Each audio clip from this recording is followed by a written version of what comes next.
I'm grateful to be here this morning with you. I have never seen you before, but you, and you of course, because we work together.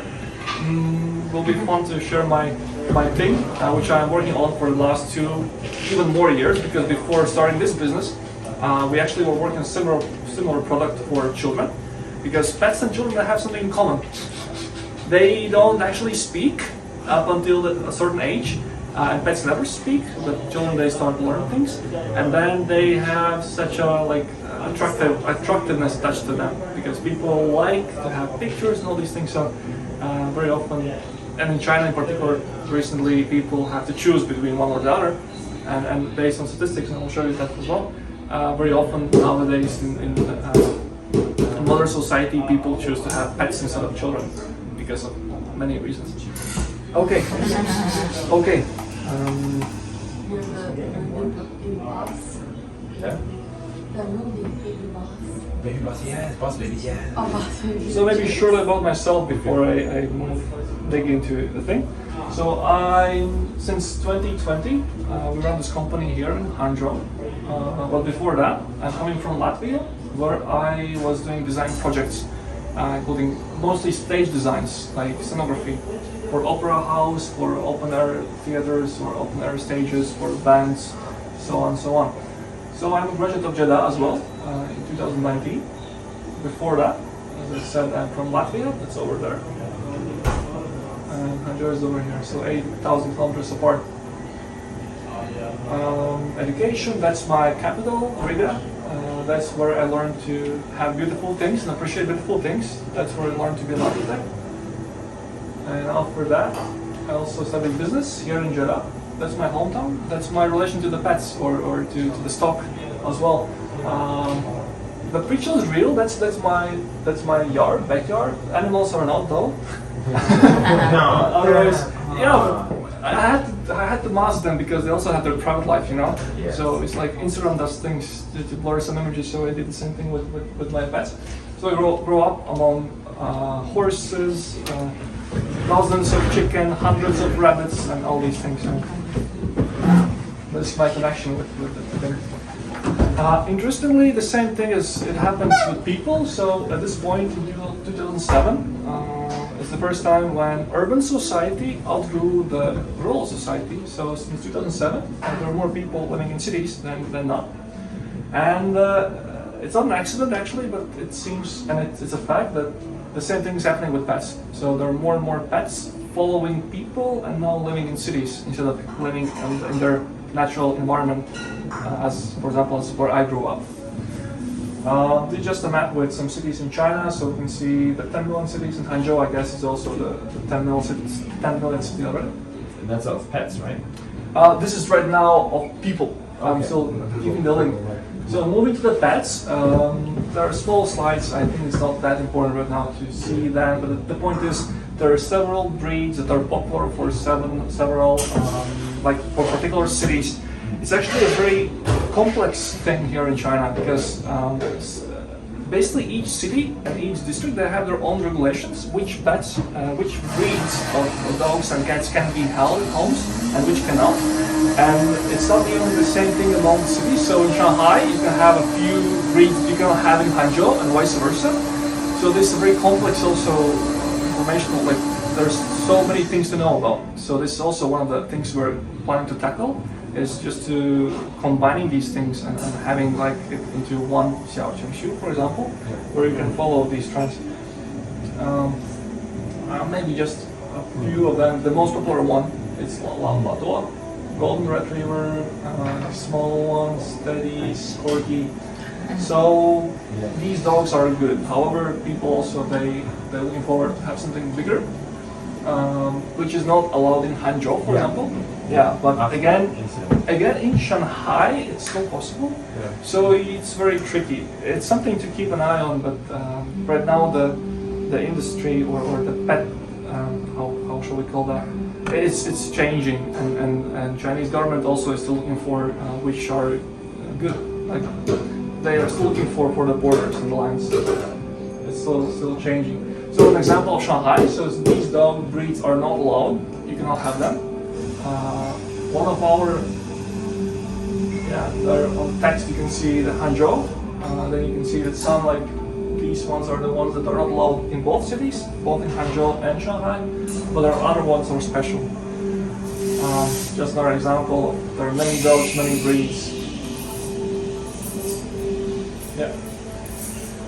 So what we are doing, we are a tech company. That's how we position ourselves. We do both software and hardware. Although at this point, since we are in China, we focus more on the software part. It's also our competencies is better at that. How many do you have? Do you have a pet? you have, right? Yeah, we got three. We have 3 cats. 3 cats. Yeah. Cats are actually the most popular ones right now, and they just last year in 2021 they surpassed dogs because before 2021 dogs were more common as household pets, even in urban environments. I think it's It's believed also based on the research that it's because of the COVID and cats are more independent. They have less, like you don't have to care that much about them. Yeah. And also there are research about all these things that bother people when they think of having a dog. One of the most popular ones were barking. And then maybe neighbors, they complain about barks and all these things. So that's another thing that cats don't do, they don't bark. But it also makes them harder to track. For example, the technology we have right now, it can pretty decently kind of read dogs, but with cats, it's like no one can read cats, sort of. But that's another thing. That's a huge thing. That's actually the thing we're right now focusing more because the market is expanding much faster, and that's sort of better for both for the owners and also us. So a few things, the numbers. So next year, it's believed it's going to reach almost 350 million cats and dogs in particular in urban environment, in cities. And most of them will be in, oh yeah, this is just a surplus point. So cats are over here, these are dogs, and they just got past that just the year before. And the trend is believed to even be increasing next year as well. So I was saying that most of the dogs and cats in urban society live in the first and second tier cities. Another thing I mentioned before, most of the owners are Generation Z. Many companies, the market is growing, the amount of money that people are willing to pay to benefit their pets is also increasing by 500 per year, roughly. And with all that, there are also things that we are addressing. The second thing, which is, it's maybe weird to say, but 53% based on statistics of pets, they have obesity issue, which means maybe owners, they love them too much and they give them different foods and they cannot stop. Also because of different breeding things, some breeds, they don't have this feeling of like they don't feel when it's enough. Like Labrador, they want to eat and eat and eat. They don't have this stop thing, which is sometimes some owners, they overfeed them because they don't know that there is a moment when it's enough, and the dog is always asking. It always has this like, give me some more food. And if the pet owner is not well informed, there's the risk. One risk is you can overfeed, right? Another one is you can maybe not give enough food, and that's another thing we can tackle by having this smart device, which just basically calculates the weight of the food you consume and some activity levels. Yeah, and the final thing is about the Generation Z. So these are the largest group right now in China that own pets, and it's the most rapidly growing one. But also the one that, yeah, because of this emotional connection, they have this need in friends, and one of the best ones at this point, they found this solution in having pets. I think this one, this one. Cool. Cool. 你好，我要水。 Yeah. Do you think the pets could also be becoming obese because of their environment Lifestyle. with them being trapped inside apartments? Definitely, that's not a big issue. Why also society is shifting towards cats, actually, because cats sort of required to go and have long walks, or also cities, they don't have such restrictions on where the dogs can go and where they cannot. Even in Hangzhou, you cannot have a dog in every park. There are some specific parks you can go with dogs, and the other ones you cannot. Also, there's in many cities there's time limitation during which hours you can have and walk a dog, which is in Hangzhou it's between 7 and 7. So 7 a.m. is the latest you can be outdoors with a dog on the pedestrian path, and 7 p.m. is when you can get out. So all these limitations, they create this environment which is like not easy for them to be healthy as well. Which again, if you can follow some basic needs with the help of some hardware and some software solution, that's another thing that you can just try and do the thing. Those are also the guys that are the mostly into the software, into different media, right? And then the third thing we're tackling is misbehavior of pets. Very often, I think I'm losing some slides, color issues. So very often you have issues, you have questions, and again, based on statistics, the 80% of people, they look for a solution on Weixin first, on WeChat. And that's why all these things combined, we came up with the idea of having Xiao Chengshu on WeChat, and then putting together, tackling these programs of information about pet-related information, including when you are choosing a pet. Then we tackle this obesity issue with helping with nutrition plan for dogs, which is something people are using. I myself am doing that. I even have a plant that I purchased. And then thirdly is this behavior thing. Very shortly, because there is some more data, and I guess we still have some time. So the approach is to have this IoT convert into IOC. We call the name as the Internet of Care. Because IoT is about things, but pets are not things. They are emotional beings. Right. We have this combination of software and hardware that we build into things. So I do think I have the prototype over here. So there are several things that you can attach. Let's say this one that you can attach to the collar, and then you can follow some data.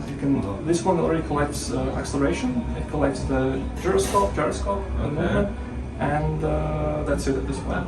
Right. So this is a simple way. So this is like 300 wide thing that you can get right away. Do you have something that you can put like an implant? Oh, that's another thing. Because of Sorry. Elon Musk, right? He showed this brain chip that he tested on pigs. We're not going that way just yet. I believe it's the future. Also maybe for even people. I don't know, Swedish company. They even have piloted, like they chipped 5 guys. They chipped themselves in Sweden. You know, that company just to test it out, because those chips that are implanted into the human skin, under the skin, they can give you so much information, and they don't even need to be charged. I guess they have this BIOS sort of charging.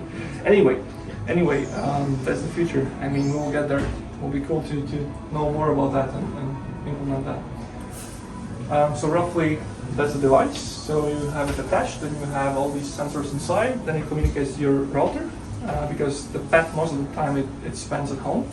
And then the router connects you to the phone, and when you're at home, then you get the direct connection via Bluetooth. Then we also have this cloud part where you get more analysis happens outside. It doesn't happen in your device. And we analyze the things and send it back to you on WeChat. Right. Then you can get the activity level, you can get the pet's mood, and also some needs. Maybe sometimes they're lacking some water, or maybe lacking some food, so that's where you get it. Just another example of how later on, when you have more devices, you can connect them into a network. Then you get even more precise data. Right, at this point, each level, when you level up, it's like roughly the same amount of money, which, as I mentioned before, is the amount that every pet owner is ready to pay more for the pet. So we're trying to keep it there. Just 2 things. So it's the way how you can better understand the pet that you care about, and then of course it's about the health. Human like to be human, and what makes us more human is when we can show our care, and when our care can really touch, like it really has the, influence, impact. I have a few more facts maybe before we move on, then we have some discussion. So for example, there are several changes in trends, and we discussed a few of them outdoors already. So one of them is, this is a map of,